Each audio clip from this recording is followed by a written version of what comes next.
आज हमारे साथ हैं महक शर्मा। इन्होंने बीएसटी में 99 अंक प्राप्त किए हैं। सीबीएसई में कॉमर्स की स्टूडेंट रही हैं और 95% से ऊपर इनके रहे हैं। और महक, मैं आपसे यही पूछना चाहूँगी कि 99 के स्कोर में एक नंबर का क्या क्या दुख रहा था? हाँ जी, सबसे पहले तो सबको नमस्ते। और ऑफ कोर्स मतलब आपके 99 आए, आप 100 टच नहीं कर पाए, तो सबको दुख तो होता ही है। बट मुझे पेपर ख़त्म करने के बाद में जब मैंने घर पे आके वापस चेक किया पेपर, तो मुझे पता लग गया था कि मेरी गलती कहाँ हुई है। यानी कि आपने इतनी प्रैक्टिस कर चुके थे, हाँ जी। कितनी प्रैक्टिस की? बीएसटी एक्चुअली स्पीकिंग मतलब मुझे काफ़ी डर लगता था बीएसटी से, क्योंकि वो बहुत ज़्यादा थ्योरी थी और मेरे से इतनी थ्योरी जल्दी होती नहीं है। तो मैं बीएसटी काफ़ी पढ़ती थी।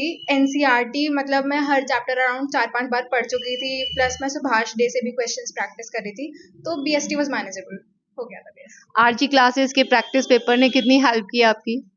सर की क्वेश्चन पेपर्स ने बहुत हेल्प करी है, मतलब सभी की करी है। मेरी स्पेशली बहुत ज़्यादा हेल्प हुई है। मेरा पहले स्कोर इतना अच्छा नहीं था, प्लस मैंने 11th में अकाउंट्स का ट्यूशन नहीं पढ़ा था, तो मेरे बेसिक्स भी बहुत अच्छे से क्लियर हो गए। जैसे मैं 12th में आई, मैंने जल्दी ज्वाइन कर लिया था, और जैसे जैसे सर कराते गए मैंने वैसे वैसे ही करा पूरा। सर की गाइडेंस पूरी अच्छे से फॉलो करी। डेली जो भी सर कराते थे मैं घर जाके रिवाइज करती थी, और फिर उसी वजह से मेरे 95 आया अकाउंट्स में। अच्छा, मुझे एक और बात जाननी है कि एक ना प्रैक्टिकल का रहता है, तो प्रैक्टिकल में भी कोई स्पेशल प्रैक्टिस के लिए भी आपको करना पड़ता है कि प्रैक्टिकल में फाइल के लिए कौन-कौन सी चीज़ें हैं कि जिसमें 20 में से 20 आएँ?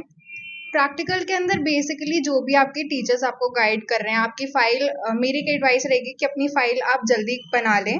मतलब प्री बोर्ड्स का वेट ना करें। जैसे आपके प्रैक्टिकल्स एकदम आ गए हैं तो तब तक का वेट ना करें। पहले जब भी आपको टाइम लगे, अपनी टीचर्स वगैरह से बात करके आप पहले ही फाइल बना लें, ताकि प्री बोर्ड्स के टाइम पे आप अपनी स्टडी पे फोकस कर सकें।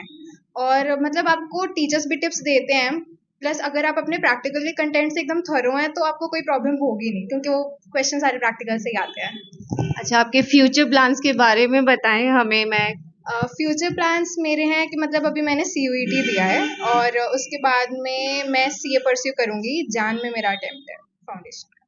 ओके, फ्यूचर आपको बहुत-बहुत शुभकामनाएँ कि आप बहुत अच्छी जगह हमें भारत में योगदान देती हुई दिखें, क्योंकि हमारे यहाँ आगे आने वाली सदी लड़कियों की ही है। तो अच्छा, ये और बताएँ मुझे कि आपकी हॉबी क्या रही? कि कभी डिप्रेशन रहा तो आपने म्यूज़िक सुना या फिर प्ले किए? हॉबी तो एज सच कुछ नहीं है मेरी, सही में। पर मैं गाने बहुत सुनती थी।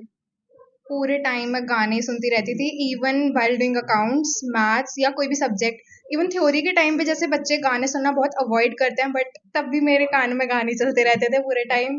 बस ईयरफोन्स लगे रहते थे, एंड मेरे घर वाले सब परेशान हो गए थे एट अ पॉइंट।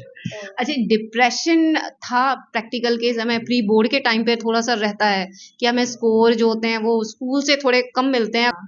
वो थोड़ा रहता है, बट आपके पेरेंट्स, आपके टीचर्स, इवन आपके फ्रेंड्स, वो आपको उस फेज से निकाल लेते हैं। अगर आप मेहनत करोगे तो कि आपको रिजल्ट्स तो हमेशा मिलेंगे ही मिलेंगे। नर्वसनेस तो हमेशा रहती है, चाहे आप लाइफ के किसी भी फेज में रहो। तो बस यही है कि वो हो जाएगा फेज, आप उससे निकल जाओगे।